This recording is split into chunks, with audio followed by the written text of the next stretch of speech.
Welcome, travelers. I'm Josh. And I'm Lewanika, and this is Tabletop Journeys, where we will be your not-so-humble guides on the quest for RPG adventures.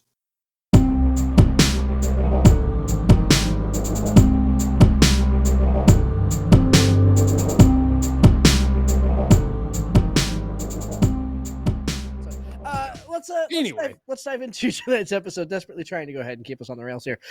So, as you can see from the title card down below, we're going to be talking about the Traveler's Guide to Factions. Which, if you don't know what the Traveler's Guide to Factions is, Traveler's Guide to Factions is the now finished book. The hardcover order is literally going out tomorrow. It was going to go out today, but I had some stuff come up. So tomorrow, the order for backers is going out. Your hardcover books will be on their way to you within the next few days here. Once Book Vault gets the actually printed and shipped off. So very excited to be kind of putting a pin in this. But Michael had pointed out that we really haven't talked about the Traveler's Guide to Factions and the content that is in it for a while. In fact, specifically, one of the chapters in the book is a how to make a faction chapter. It walks you through our methodology and what we did to go ahead and kind of flesh out our factions here.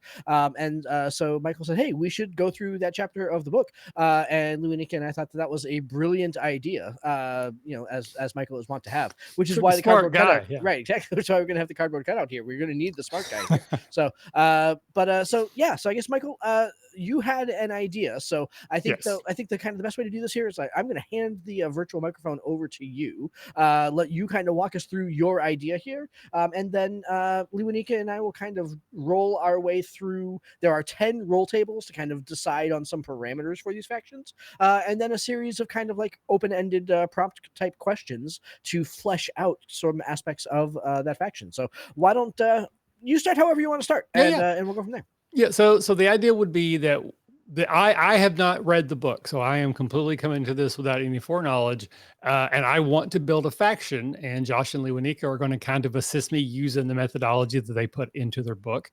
Now, we have a bit of a time frame, so we are probably not going to hit every bullet point to a depth that we would do if we were doing this like for real, but I thought it would be fun. And then actually my son, who has been running games and has been one of our live stream commenters, was asking like, "Hey, do you have that book that Lewanika has been mentioning?" Because he's working on a campaign. It's like, actually, I don't, but I bet I can trick him into doing an example for you. And he's like, "Chad, you're a genius." So here we are. And then I think I mentioned whatever we can do to help you win points with the boy. Whatever we can do. Yeah. Yes. So I mentioned before, 13th Age. I'm really a fan of that game. The second edition's coming out pretty soon. I got to play a game at Gen Con, and I just got me thinking about how they use icons, which I feel is very similar to like what factions can be in a non-13th Age game. And then we just got done playing one of our most recent class warfares. We played clerics, and I'd come up with a concept. It's not like the most original thing, but I was really kind of intrigued by the possibilities, which kind of combines the Shadowheart character from Baldur's Gate 3 and the Prince of Shadows from 13th Age. And my cleric was a cleric of the God of Secrets, which is a hidden order within other religions. So like every temple you go to in your typical fantasy game, Forgotten Realms or any other, some of the acolytes, priestess might actually be serving the God of Secrets, but presenting themselves as a follower of whatever the name on the door is type of a temple. So I want to build the Order of the God of Secrets as a faction. I love this concept so much. And let's just go ahead and point out, make sure that in case they can't pick it up on this, you were playing the trickery domain cleric. So that's why this works, and works particularly for that character. I have no questions that I need to ask at this point. That concept is solid to me. Lewanika, anything that you want to go ahead and drill into before we kind of get started here? Not questions so much, but I guess it is a question, just so I have an idea of kind of where we're headed. It's not a question; it's just a query or it's a statement with a question mark at the end. It's a statement with a lilt that is going to imply an answer on your part. Yeah. So I think this is something that GMs who are deciding I might want to test a faction out but I don't want to, like you said, we're not going to hit every single element in 100% depth, but you don't need to the first time you roll out a faction. You can pick the things that you're going to show in that first encounter and build more as you go and as it interacts with your players also. So Yeah.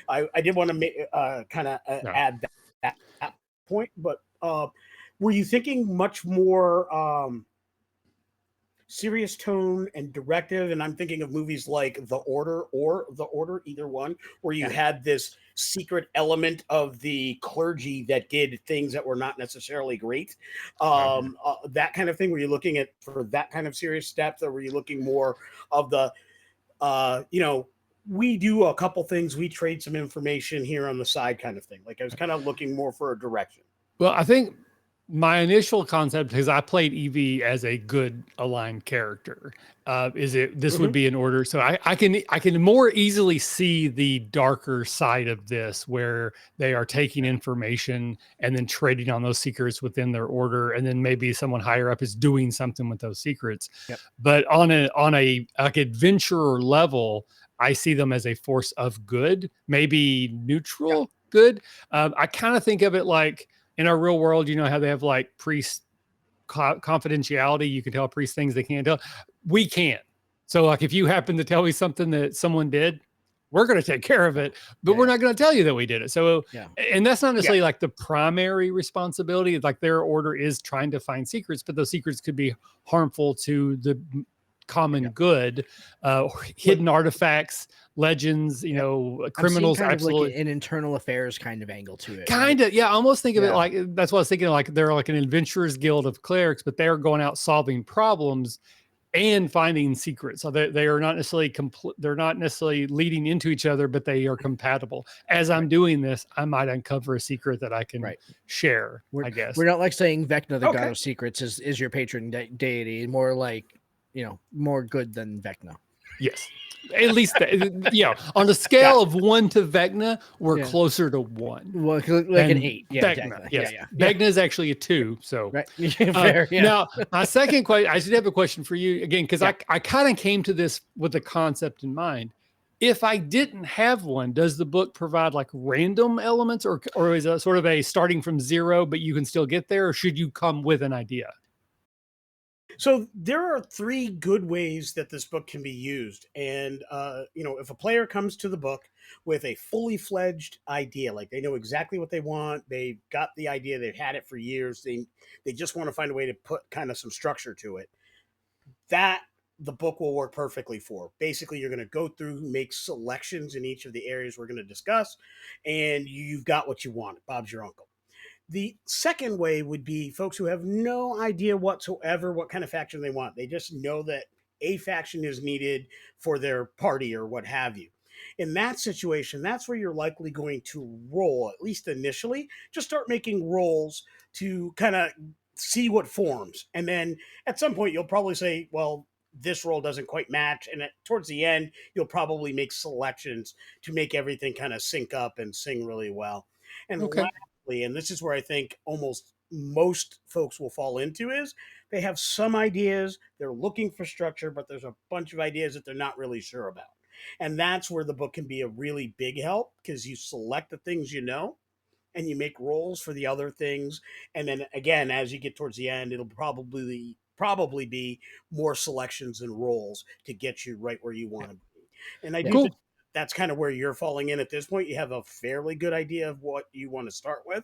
I have a starting point, at least. Yeah, exactly. Okay. And we'll use the book to kind of fill in the gaps. And I think the second part that we're going to do tonight, after kind of going through the roll tables, is that there's a series of prompting questions that are more open-ended also. Okay. So it'll be things like, talking about how your faction was founded, who founded it, who they were, and everything like that, how your faction came to be, kind of options within there. So there's no generator that says roll a D100 and it'll tell you what kind of faction to create, but it's more like some parameters to go ahead and tell you kind of like how the faction operates, and then a bunch of prompting questions so that you can think through, given the things that you've generated or picked or whatever like that, what it actually means in the real world. So well, then to your earlier questions about, like, I guess sort of like the alignment, for lack of a better word, of this order, let's leave that open and see what, if we get something that gives us some definition.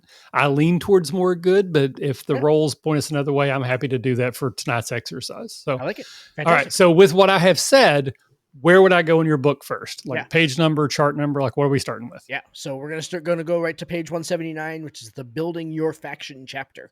Okay. Lewanika, do you want the left-hand column or the right-hand column of roll tables tonight? I'm going to go with the right-hand column.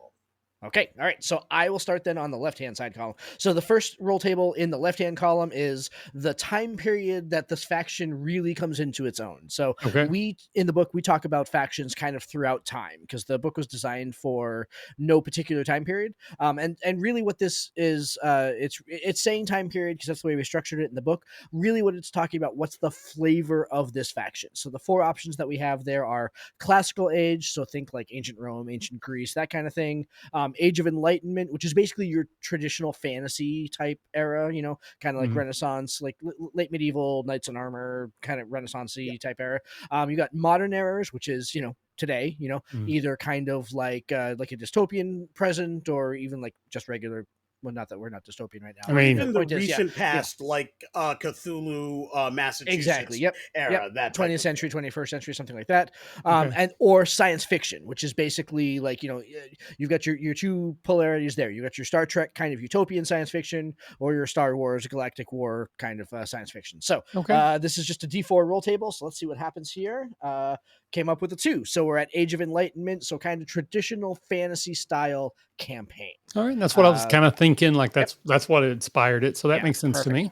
Okay. All right. So Lewanika, I'm going to need 2 D4 rolls from you. This is going to be how wealthy is your faction and how influential is your faction. Not necessarily the same thing. So give me 2 D4s. Absolutely. So you had to roll D12s and divide by 3. I'm just saying. Yeah, that's fair. Yeah.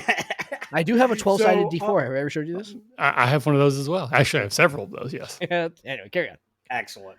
So for wealth, I have minimal wealth. So as an organization, they're not throwing out tons of ducats all the time. But, well, that makes sense because if they're the god of secrets, they can't be flaunting their wealth. Like they have to be working within other organizations. So I think that makes sense. Like they could probably gather enough for like something big, but that might risk exposure. So I think they're a pretty small and secluded order. I like it. Absolutely. I like it. But interestingly enough, when it comes to their influence, globally influential, which really sings for this type of group. That totally makes sense. Yeah. They have influence. They have infiltrated everywhere, right? They're like the Illuminati, they're Hydra. I was thinking, like, as you were talking, my brain juice was flowing, that maybe the order of finding secrets is about being good at finding secrets. So they study cryptology, they study ancient languages, they study. So it's not just like, you know, going to like confession and writing down what everybody said, but it's like they actively go out and try to crack ancient languages and codes and like what are some myths that are actually factual or what parts of myths are factual type of thing. Kind of like an X-Files kind of angle in the modern day. I can see that. I'm with you there. I can see Fox Mulder being a member of this faction, like embedded into the FBI or the CIA or whoever he was embedded with. I can totally see that. The truth is out there. Yeah. Exactly. Yeah. All right. So the next one, I get a D6 on this one because the next one is how much does the faction hold on to its core beliefs and guiding principles? So this is a 6 element roll table. Strictly adherent. So outside voices are rebellion and anathema. Core important beliefs which are strongly held.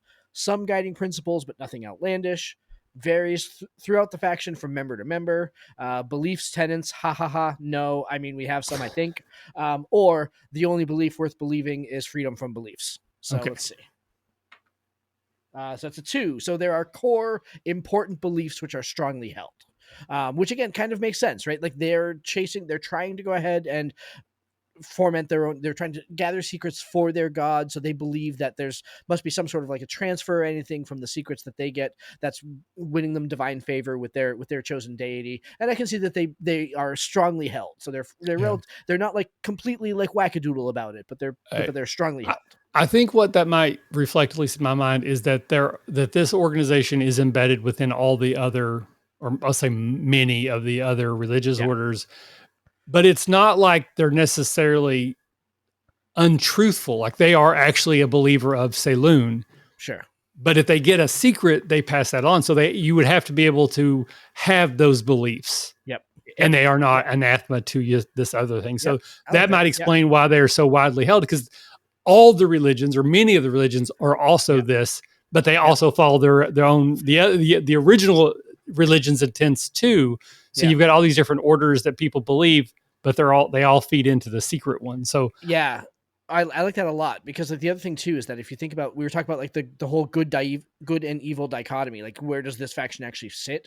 I would think that in the strictly, if they had landed in the strictly adherent outside Voices of Rebellion, then they're infiltrating these organizations to like destroy them from the inside, because their beliefs are so strict. But giving them a little bit of flexibility on those core beliefs allows them to kind of believe both without having to go ahead and betray either one. So.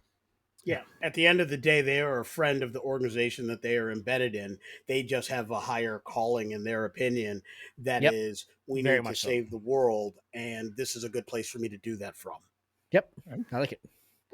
So all right, as we get into the next one, which is the faction Stronghold, this is one of the first times where I'm thinking we might want to, I want to keep something kind of random, but I don't think we want to keep it fully random.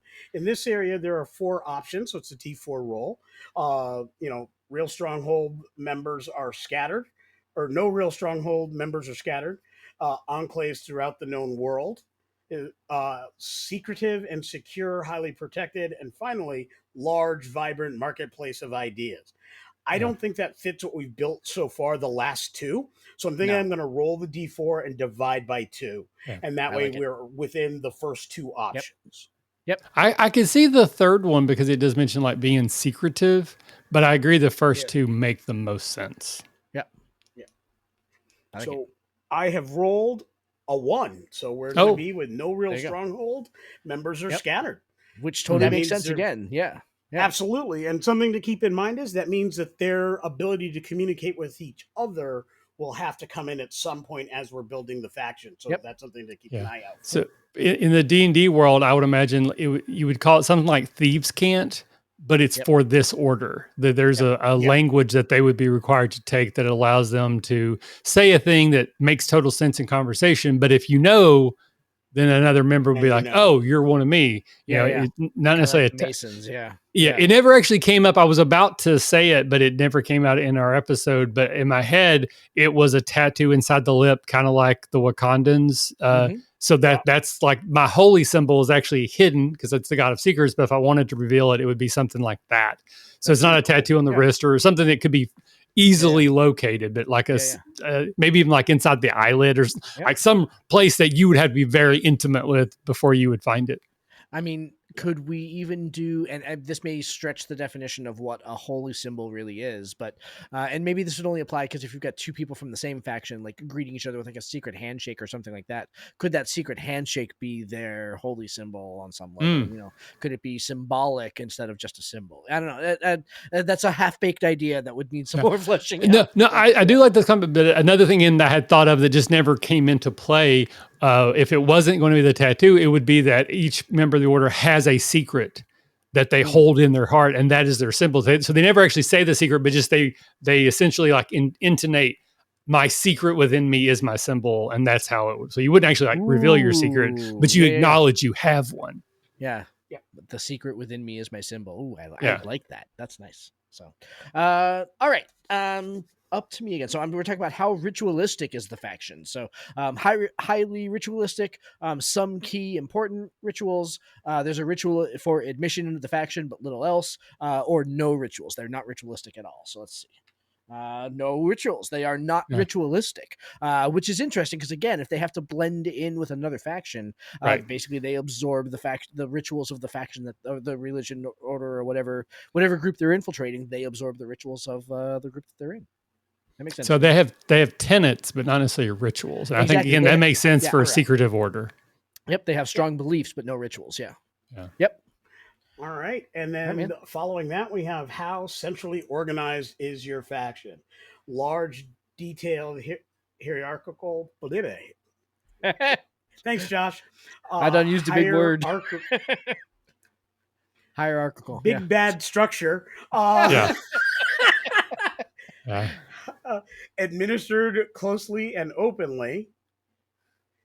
Light structure with some oversight, minimal structure and oversight. I think I feel good with rolling this one in the open and just seeing kind of what we land on. Yeah. Yep.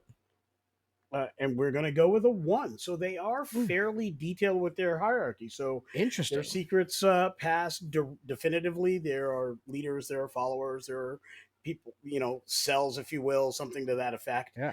There's a structure to this. This is the part that's pretty detailed, where a lot of other things are not very structured. This is the one element that would be fairly structured. So that's very, very interesting to me. So if you think about the fact that we have a faction that is scattered, there's really no central stronghold or anything like that. But I'm infiltrating the Church of Corlin Lathandar, and Mike is in the Church of Saloon, but he's really my superior, right? Even though we both look like clerics on the outside level, of the same level, just of different religions, but he's really my superior. So that, again, that's that secretive structure that only we understand. And outsiders don't get. That is really interesting. So my initial thought there was, is there some sort of like testing procedure? Again, I work in a school, so I'm kind of around like, basically going for their new ranks or thesis. So like maybe occasionally you'll get like a coded message. And if you can uncode it, that's now your rank. And if you can't, then you have not yet achieved it. And maybe there's like multiple ways it can be decoded. So there's like everyone can get this. But if you're like, this is what the message actually says, like, you're a rank 4. You actually got, the 4th level of the hidden message. And so what your rank is and the person who tested you, but within the organization, like, I don't know, there's like a big bulletin board somewhere, but maybe.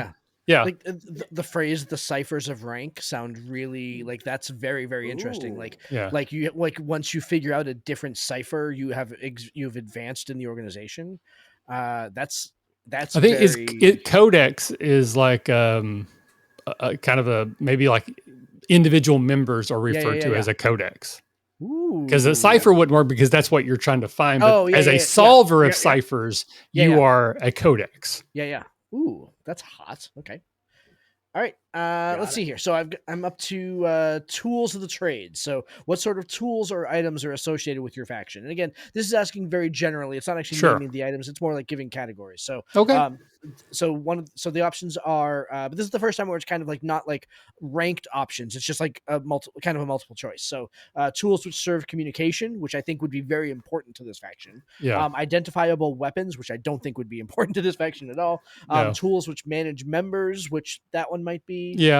Tools with aid with transportation, again, probably not super necessary because again they're with tools which seem mundane but are not, so that one feels important. Or no special tools. So I think I like the odd numbers in this one, 1, 3, and 5. That's to serve communication, manage members, or tools which seem mundane but aren't. So I'm going to roll a d6 and I'm going to go ahead and see if I get a 1 or a 2, that'll be a 1, a 3 and a 4 will be 3, and a 5 and a 6 will be 5. So let's see. It's a 2, which means tools that serve communication, which absolutely. So they have some sort of a thing that allows them to communicate within each other. Either it's the handshake, or the cipher that message exactly some way that they can communicate back and forth, which totally makes sense for these guys. Again, there's a message spell. I think that's like a low level spell. Maybe they have their version where anyone who's a codex is automatically opted in. And so that's how they get like communication from their superior. They just hear a voice in their head that says, you need to go do this, or that's how they report new secrets. So they don't necessarily know who they're reporting to or reporting from, which does cause this organization could very easily be re-infiltrated by someone else. Totally. But it's also again kind of that X-Files thing. Actually, drama. It's the X-Files thing too, where I think I'm doing good, but I'm not really sure who I'm working for in some ways. So instead of message, they have some very Delta Green. Exactly. Want to bring that into the modern era? Like I could see the game shifting into that kind of game system in the modern era. I dig that a lot. All right, man. So all right. Yeah, good. Yeah. How easy is it to join the faction? Very difficult. Comprehensive interview process and screening. You need to be sponsored by a current member. They will accept almost all interested parties, and you're already a member of the faction. You just didn't know it yet. This is another one where I think the first two are probably the legit options here. So we're gonna roll and divide with that D4. See what we come up with.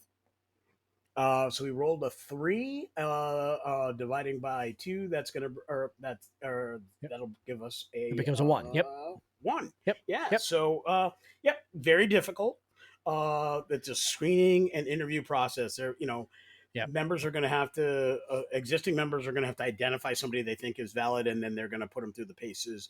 And it might be I'm thinking very similar to The Last Starfighter, where you were talking about ciphers, right? Right. There's a hidden way that get tested. If you did this really well, someone's going to come down and say, "We need you to fight the Codon Armada," and all of a sudden now you're in. Actually tying it into the class warfare, not the entire organization, but there could be like a traveling circus that has games of chance or like other events that they're like, hey, that kid crushed this, or that person crushed that. And then they report, hey, there's a guy in this village, or there's a lady in this village you might want to talk to. Well, so that's the question that I've got is, so if I am a member of this secret faction and I have if I'm not a member yet, am I recruited from the faction that I'm already a part of, right? If I'm a member of the Church of Corellon, right, and you guys need a member in that church, do you recruit me once I'm in that church, or do I become a member of this faction and then get placed into that church? I think from either way. Yes. I do. I think from our earlier decision, it would make sense that you were already in that faction. You believe those tenets, and we add an additional restriction or responsibility. Put a little wrinkle in it. Yeah. Right. That like you can still follow Saloon. Everything she says is great. We wholeheartedly agree. But if you happen upon this particular item on this particular mission, it goes to us, not to them. I like it. Yeah, I really think of a situation where you have a younger member of a given church that is a firm believer in the church, but doesn't believe in the leadership of his local grouping within the church.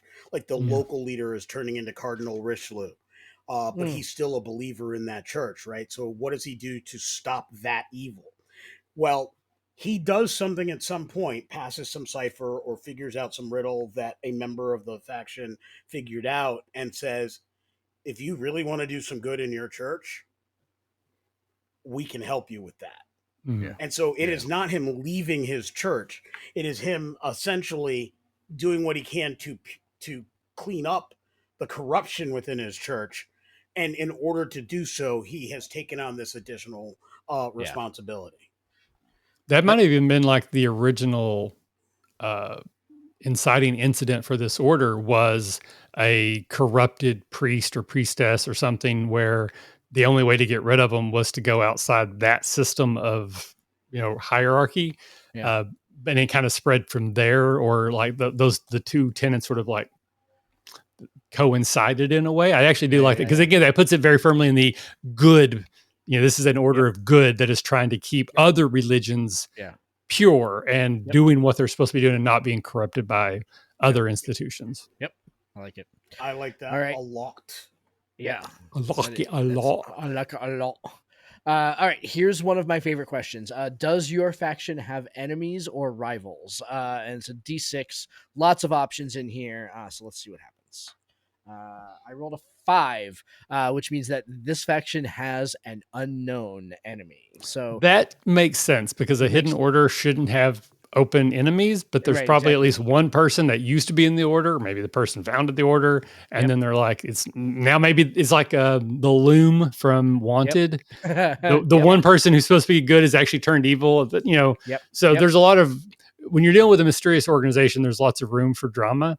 I don't want it to necessarily be corrupt, at least not early on. But someone out there needs to be like, I don't want you to have my secrets, or we found their secrets and now they're mad about it. Yep. I love it. It could be just one of the corrupt parishioners that was exposed and rejected from his organization, and now has turned to hunting down those that got rid of them. So he's kind of using their own tools against them, so to speak. Yeah, I like it. All right, Lewanika, the last kind of like hierarchy question. Yeah. Or So structure as question, we I were guess. looking Yeah. at this, with the hierarchy, which we know is very detailed and structured, we have one, lots of levels and complex. So movement is possible and probable. The levels are particular and there is room for advancement. The levels are secretive and advancing is very difficult. And finally, you can be an intern today, president the next week, fired the week after. Yeah. So it's asking about advancement, like how can you move up and yeah. down through the ranks? Yeah. So So I like it. I think we can go pretty open with this one. We'll just roll and see what we I don't get. think the last one works, but any of the others. And I just thought of another like sort of comp is and it's been a long time since I watched it, but Avatar: The Last Airbender, was it the White Lotus Society that they're like all these different people were a part of, but they all ultimately wanted to do good, even though they were different nations. So something along those lines, like just playing Mahjong, maybe you're in maybe that's like one way you communicate that you're in the order type of a thing. Yeah. Oh, I like that. Oh yeah. So anyways, what was the result, Lewanika? So that is 3. The levels are secretive and advancing is difficult, and I do think that works well. Totally makes in sense. a D&D game, certainly, or most role playing games, because depending on how fast leveling is, and some game systems don't even have leveling. So, your advancement is going to be more reputational than you completed 4 adventures, so now you're level. Yeah. Right. Blase, no, and again, I think it also with like, think about it, like in a D&D type world, most time when you go to a temple, the people at the temple aren't necessarily the adventurers unless you are making an adventure for people that, you're that one cleric who goes on adventures. All the other clerics stay back and do the jobs, right? So in this world, if it truly exists, most people would just be in their temple forever. They very likely would stay. They go to whatever temple they believe in, and maybe they rise up in the ranks. Maybe they run the temple, but they're not necessarily going to be like Indiana Jonesing all over the place. But a few of them would, because maybe that's their particular calling, but most of them are just going to be doing their job. And then, that's a secret. Let me pass that along. But so I don't think it makes sense for there to be a lot of rapid advancement. I don't think that fits the order. And I also think that it makes sense that the advancement is secretive. Like the process to advance is secretive. Like, again, we're using the example where it's like, we have temples that are next door to each other. I'm a member, but Michael, you're my boss. It's a secretive organization. There's a complex hierarchy. I may not necessarily know what I need to know to become you. Right. Exactly. Right? It's kind of a secret, kind of a secret. There's no handbook that tells you what to do. Right. You just got to figure it out. And I also kind of like the idea, like, I used to study martial arts as a kid, and there's all those stories about students who want to be taught a certain thing, and they keep waiting and waiting and waiting to be eligible to learn. And then they have the student who goes to the master and says, I want to learn this. And they're like, okay, means you're ready. And then they teach them. So it could just be eventually like a self-initiated thing. Like, I think I'm ready, therefore I'm ready. So that's when the testing happens. Yeah, I like it. Yep. Like it could be that classic situation where all you're doing is waxing the old guy's car for weeks and weeks, and painting his fence and whatnot, and trimming his bonsai. And then one day he's like, when are you ever going to teach me karate? Like, now all of a sudden you're ready. I mean, like go, translate this old text into our current modern language. Like that's deciphering and interpreting and like, and maybe there's like one page and there's like, I don't recognize this language. Oh, we'll see if you can figure it out. That's like what I had to do for my master's degree. Like the same exactly. And by the way, tell me, what do you think it all means? And all of a sudden, and you've shown great understanding, young one. Now you're ready. Yeah. Oh, actually, no, again, I think that's it. I think someone comes to the temple seeking guidance and just has like a philosophical conversation about, I read this in your holy text. What do you think that's a parable? Is this a myth? What do you think it actually means? And then like after they leave, that's when they get their new codex. So there's a message slipped in. They get the new reply all, or they're added to a new group. Like, you've been added to this group. Whoa! I got promoted. You're now in the chat with the big boys. Thanks for playing. Yeah. I love that their advancement is through Secret Shopper, Michael. That's Yes. hysterical to me. Yeah. That's Basically. the best. Yeah. So all right. So that's through the roll tables. As you can see, pretty quick, pretty easy way to go ahead and decide on the parameters. We're now into kind of the more freeform section. So the first question here: how old is the faction? Now keep in mind that we rolled that it's kind of comes to its own in kind of like the fantasy kind of age type setting, but we talked about a lot of like future type modern day type settings and everything like that. So how old do we think this faction is? Like, is it does it have its tendrils deep in the firmament of the world, or is it? I think so. I think this makes sense to be a very ancient order. I think so too. Exactly. Yeah. Maybe even predates some of the current religions. Which is why it has all the different members, because it's one of those things where, like, technically you actually believe what I believe, you just don't know that you do. Yeah. I like it. I was there when the magics were written, which exactly. Yeah. So all right. Lewanika, you want to take the next one? Yeah, sure. So let's see. Who founded your faction and why are they renowned? Now, with a secretive order, that's an interesting question. There's got to be some, I guess what this is leading to is there some kind of faction creation myth or belief or through line that everybody's like, yeah, we are following the tenets of such and such. And that's that strong belief. And we're doing right by this initial action, the inciting incident that you mentioned. So my initial thought there is that the person who is thought of as the creator is in fact a parable. Like they are not. And so as you learn more about the founder, you're just getting more myths and legends that you will then decipher and go, oh, I think this is actually like longitude, latitude. Like if this story about this guy actually told me to go here.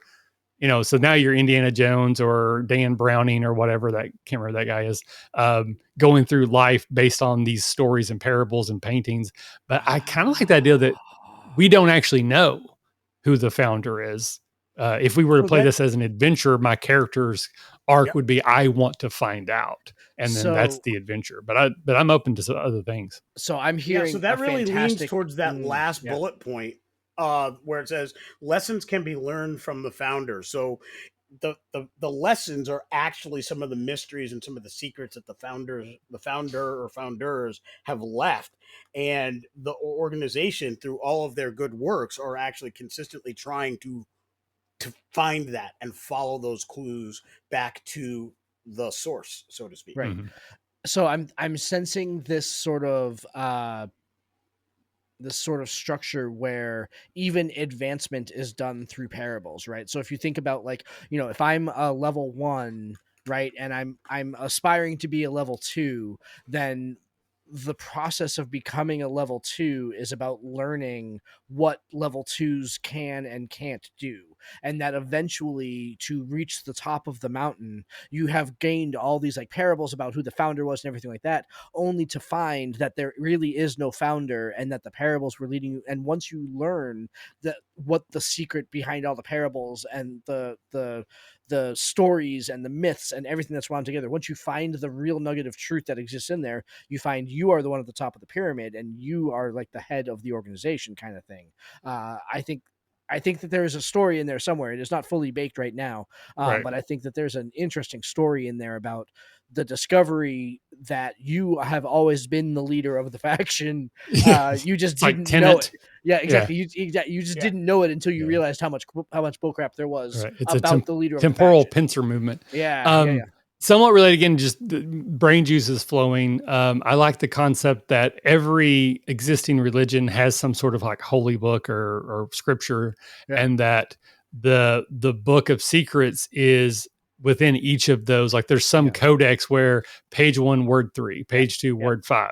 It's like the Bible code. Yeah. And when you go through, you can pull out the parables of the secret order from, and every religion has, or there's a codex that matches to every religion. So no matter which religion you're following, there will be a codex that you will eventually get that gives you the next parable that you have to decipher, which gives you the next code for your particular scripture.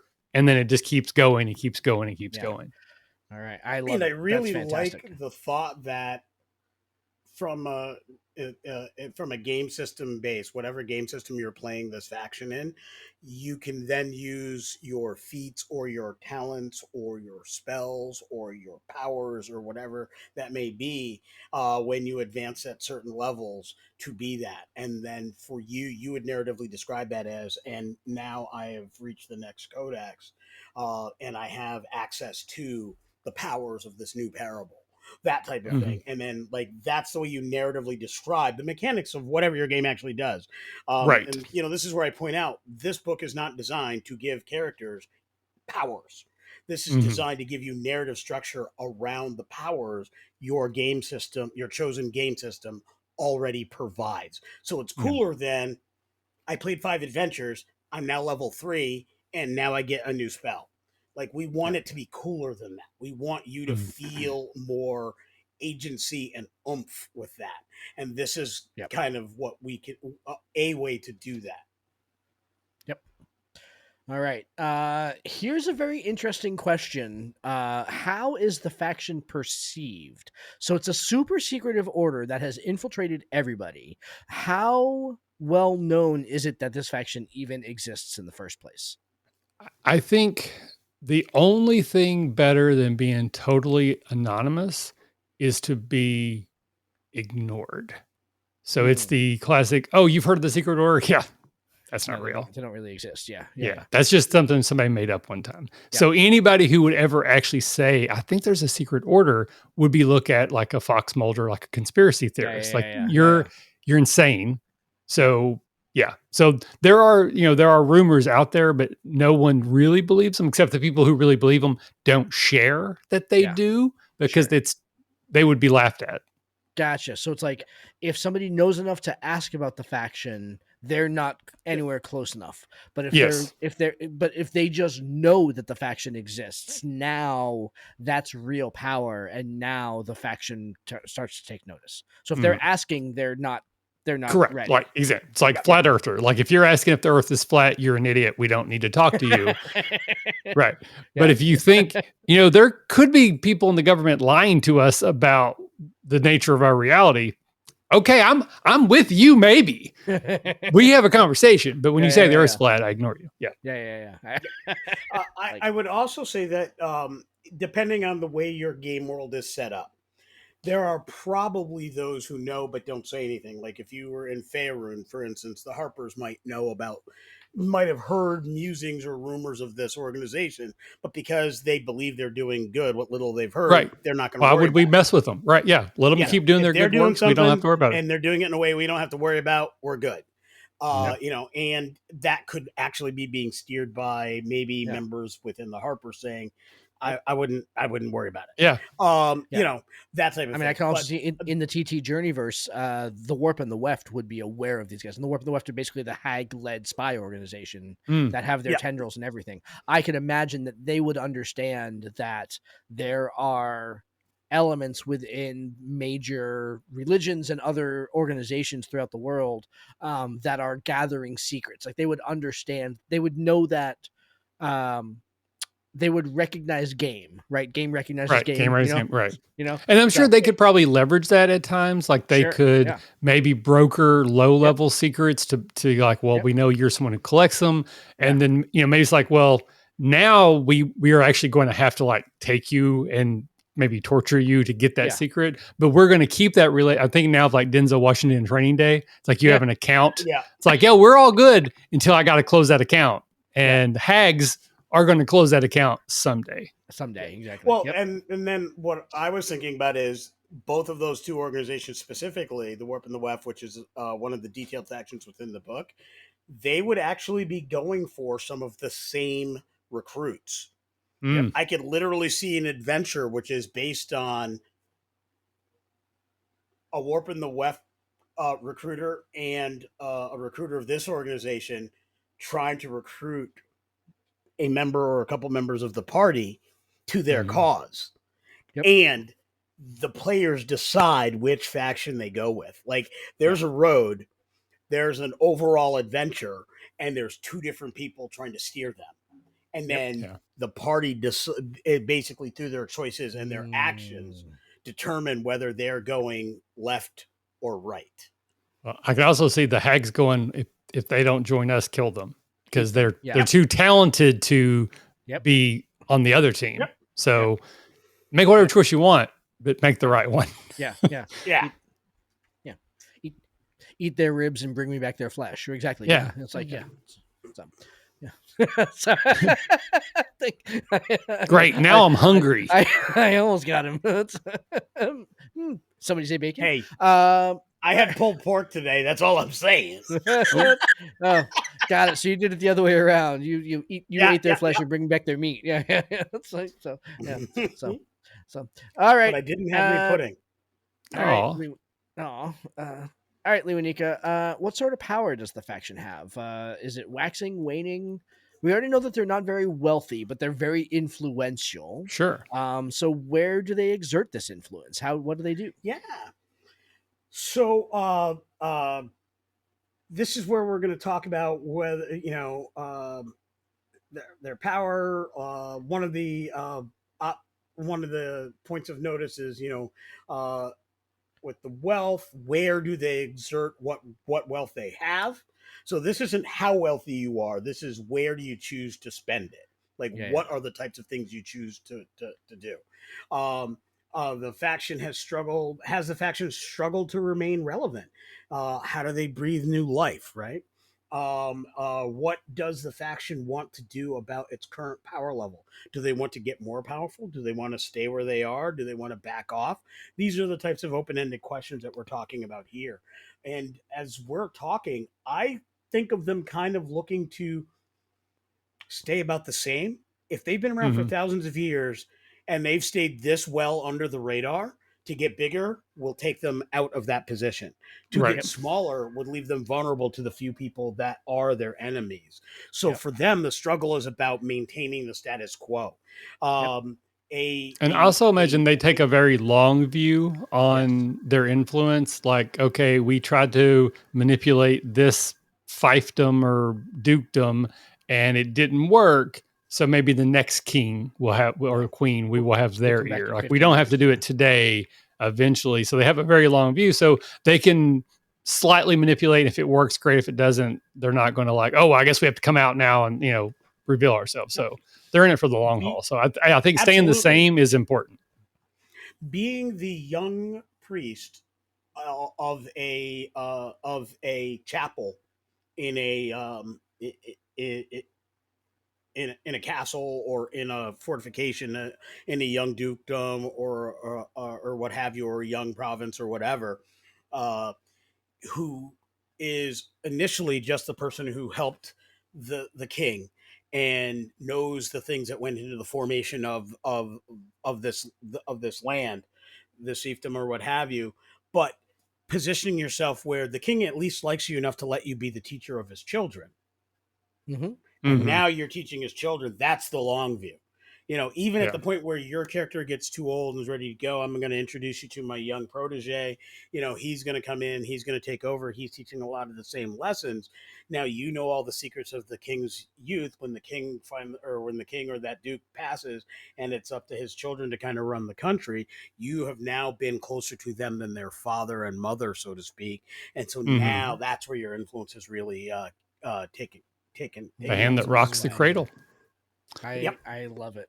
So the other thing I want to throw in here is you probably have heard the famous story about Wendy's and McDonald's. Like anytime you see McDonald's, there's always a Wendy like within a rock throwing distance, right?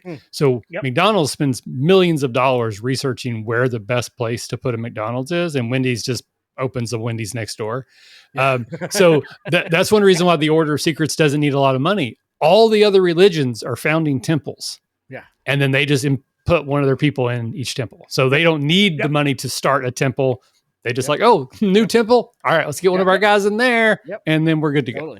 And in fact, they don't even have a unified stronghold. So and further, if you are following that church's tenets, if you have a mission that needs to be done and you're influencing that temple or your leadership within that temple, you are typically going to be able to say, hey, this is good for the church. You fund it. Right. There are no coffers that need to come from anybody else. You're letting the other guy pay for it. I'm more of an idea organization. We need you to like execute my plans. You know, I'm just saying. Yeah. I'm just saying. I mean, why spend $1 when you can get somebody else to spend $1.20? Exactly. Right. Yeah. All right. So earlier we had talked about kind of like how like what kind of beliefs they have, like kind of the scope of the beliefs that they have. And we determined that they have, if I remember correctly, it was core important beliefs and that are strongly held. So we're going to flesh those out a little bit more here. So what are those core beliefs? So I think their core belief is obviously they are gathering secrets. They are gathering the secrets of the biggest organizations in the world because every organization in the world has secrets, right? And they're being so secretive that I don't think that, like, the first bullet point here is how does society view those core beliefs? Is it outdated, unpopular, favored or unfavored by a corrupt government? You know, but they're so secretive. The society probably doesn't know anything about it. Like it's really just like a pipeline up to the God of Secrets. How do the core beliefs influence how your faction operates in their community? Well, I think that there could certainly be moments where, again, kind of using our example, where I'm a member of the clergy of Coralon Therian, right? Like maybe there are times where like I need to choose between doing that good work and making sure that I get my boss the secret that I've got. You know, are there times where like there's an awkward absence or kind of a choice that might get me in trouble with my elven leaders that because I had to go ahead and do something for the God of Secrets. I can see how there could be some, if my beliefs are strongly held and my core beliefs are important, and I adhere to them strongly, I'm going to be put in the situations where if I have a dual allegiance that I have to go ahead and pick one or the other in a given moment. And I think that actually kind of gets to the next point on here, is that how might members struggle to uphold the core beliefs in the field? And I think that is kind of exactly what I'm talking about there, where it's like, I have a dual allegiance. I have to go ahead and if I am strongly adherent to the God of Secrets, but also functioning in this other organization, then there has that organization loses to the God of Secrets. And I'm going to have to go ahead and make sure that I know how to cover that track, or explain that away, or suffer the consequences. Do I, if it's a job, do I get fired? If it's that kind of thing. So I can see how that poses an interesting complication to members of the faction. I see that. I'm trying to think. Maybe the other side is like a secret is only a secret as long as no one knows, obviously. So the secret becoming revealed would be a failure of the order, but that could also be if the secret is no longer useful. So like you know a secret about a person, but in your adventuring you have to defeat that person and they die. Well, then your secret is now kind of meaningless if it only had power over that person. So that could be a failure where you're like, well, they've done something evil. My order says they need to be punished. And by punished, I mean, dead. But if I kill them, then these secrets that I've been gathering for the last year are no longer powerful and they have lost their meaning. And so other things I've already done have been now wasted effort in a way. So that might be where some of the conflict comes in. Like the God of Secrets needs those secrets. Those secrets need to have power, and they only have power if the people involved are alive and still empowered themselves. It really kind of goes to kind of your comments about the Vecna campaign, where it's like you reveal the secrets, and one, they weren't terribly interesting anyway, but two, you reveal the secrets, and how are they even? They weren't really big secrets. So definitely that. I think what Michael's saying there makes a lot of sense. All right, man. So now, we have 2 more questions left on page 182, the final page of the book, with one of my favorite pieces of art on it. Yes. So why don't you dive into the darkest secret? So I will go right into the faction's darkest secret. There's a couple things to think about with this. Is it a buried piece of history or an ongoing issue? Is it, how devastating would this revelation be to the faction's reputation or their overall mission? Would it expose them for who they are, what they are? Is there a path to redemption, or is the damage irreversible? I think this is really, really cool. And this is definitely the kind of thing that, pardon me, this is definitely the kind of thing that shows up in a couple of the factions that are detailed in the book. I think specifically about the Soul Society, Sure. where that actually the core element of the Soul Society is this question, really. It's the dark secret. Yeah, the dark secret, and I won't spoil that here. Y'all need to read the book and to see that one. Like that, I am particularly proud about that piece of writing. So I'll leave that at where it is. But definitely, what are you thinking about? The darkest secrets, the greatest failure. I think the darkest secret of their organization. Yeah, I think the darkest secret of their organization is that it exists in the first place. That exists, yeah. It is how I think the second bullet point for me really underscores it. How devastating would its revelation be to the faction's reputation? Well, if all of a sudden everybody knew that every organization in the world has a member of this faction embedded in it and is secretly gathering all of the darkest secrets of those other organizations, that faction can no longer exist anymore. That faction is that's dead. Chaos. Yeah. I mean, it's literally like Hydra in S.H.I.E.L.D. S.H.I.E.L.D. can't exist once you know that. So any organization that is infiltrated kind of has to start over because they can't trust anyone in the organization. As does this faction. Yes. Yeah. So I absolutely would agree that they think that is probably their number one. But I really looked towards what is their greatest shame? To me, there's some pathos to an organization or a faction that had a massive failure. What is the thing that they were a part of that they didn't do? And maybe this is not something we answer tonight. Right. Maybe this is the kinds of thing you put into your campaign. What is the greatest shame of the organization? Maybe the big secret is the player who's playing a member of this faction is basically being led, perhaps even by the warp and the weft, towards this secret. And then he has to decide, is this failure? Because maybe the failure was a great evil that the faction once did. I mean, I think the great evil was keeping a secret. The founding secret, if they had just revealed it, could have been used to stop some great evil person, place, thing. But they chose to keep the secret for that power. And then the bad thing happened. And they're like, okay, we can't let that happen again. So now we've got to find these secrets. And then whoever, whatever, whenever the organization is, they are determining what secrets to keep and what to reveal so that they don't have it. But they still have the secret that created them would also unravel them if people realized they knew that before the bad thing happened. Yeah. If you knew a nuclear bomb was about to go off and you didn't tell anybody and then it went off, but that allowed you to start your organization. Kind of hard to come back from that if people know it. Yep.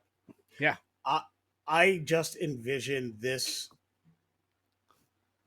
organization being the yin to the warp and the weft's yang. And they co-created, as the warp and the weft was founded, this was the organization that could have stopped it in its infancy. This organization knew the secret that Gran was a hag and that she was evil and she had evil intent. And they had the knowledge, but they chose to keep it a secret for whatever reason. And Gran knows that those original people did. She lost track of them over time. Constantly trying to keep tabs. She catches wind of them every now and then, but keeps losing track. But the biggest thing is the reason why they can't get rid of them is because to do that would expose themselves. Somehow or another, they have the knowledge. They're intertwined. Them, but everybody would then know that they allowed them to exist in the first place. So they can't do that. So they are perpetually in this, I'm going to hold you back. You don't get to do everything you wanted because I'll stop that, but I can't ever stop you. They actually have mutually assured destruction, to use the nuclear bomb reference. I think that would be so freaking cool. And so much fun and drama to navigate for a player. Yeah. I think there's also just an artifact just called the Book of Secrets that may or may not actually exist somewhere where all of the secrets are written down. So that's actually the last question is, what is the most sacred item or precious? What is the most sacred or precious item to the faction? And I think you're exactly right that the most sacred item that they have are the things that let them decode the secrets that they're working on. It's it's the list of codices. It's the list of ciphers that they've got. It is not a single item, but it's more the concept that their truth is spread to the 1,000 winds and that it is out there to be found. Like that's the most sacred thing to their faction. So the Book of Secrets, everyone assumes that believes in it, that is the list of all the secrets. But that doesn't make sense because there's billions of secrets. Sure. The Book of Secrets is the universal translator. It's every code and how to decipher them. Exactly. It's the code key to the universe. Any cipher, you can unravel any cipher if you use this book to do so. Yep. Exactly. And it is more of a metaphysical conscious than it is a physical item. But it's always regarded as though it's a physical item. Right. Like everybody thinks it's a physical item. Like people will find a book that has some of its abilities or some of its capabilities, and they'll think they have it. But the reality is it's not really it. It's textual LSD. So you read the book and then you look at the secret and you're like, I get it, man. The dog is actually a man and the man is an angel and the earth is the universe. Whoa. Cat. What if CAT really spelled dog? I love it. I think I like drugged up Michael. This is fun. This is a good time. I've been on pain pills for several days now. So yeah. Not a message for the Utes. The two Utes. Yeah. Don't do drugs unless prescribed by a doctor. Awful. Yeah. So there we go. Okay. Those are. I like that a lot. I mean, I can obviously we ran through some of it, but I could absolutely see creating a world. If I'm a GM, either I already have an established world, like I'm playing in this established setting, but I want to own a corner. I want to create a faction, or starting kind of with a blank slate and saying, okay, I'm going to do like 4 at a time. Yeah. And these are going to be my 4 that I kind of start with they're interconnected. They're opposed. Some of them work together. Yep. And that gives me a good place to start. And it's not just a name written on paper. Like this isn't, a 1,000-page document of these factions, but it's enough to start building a world off of or a campaign, adventure. Yeah. I like it. And that's why we kind of balanced the open-ended questions with the parameters, because the parameters, they informed our answers in those open-ended questions so much. Like, it's like, oh, we decided this is the thing. So what does that actually mean in the scope of this question? You know, like I was thinking when we were talking about, like, not just like the power that they have or how is the faction perceived. Well, the faction's super secret if it's not perceived at all. If it's perceived, in fact, the faction's doing something wrong, that kind of thing. Yeah. So it's like, so I think that was one of the things that I liked most about this chapter is how well the roll tables and the open-ended questions kind of work together, and that you can go either way with it, right? You can go through all of the open-ended questions first and then kind of get that idea. Like you came with the nugget already, so like we kind of added on to the nugget as we went along. But if you didn't have the nugget, you could go through the questions, get the nugget, and then kind of start again from the beginning and kind of go all the way through. And I really liked when we were going through the roll tables that by the end we had, I think 3 or 4 times had to say, look, some of these just don't make any sense. Right. Yep. Let's make some selections that make sense. And that's exactly how it's supposed to work. Right. As you define these things, it gets more defined. And you don't, it's not as random. You do things because it makes sense with the narrative you're creating.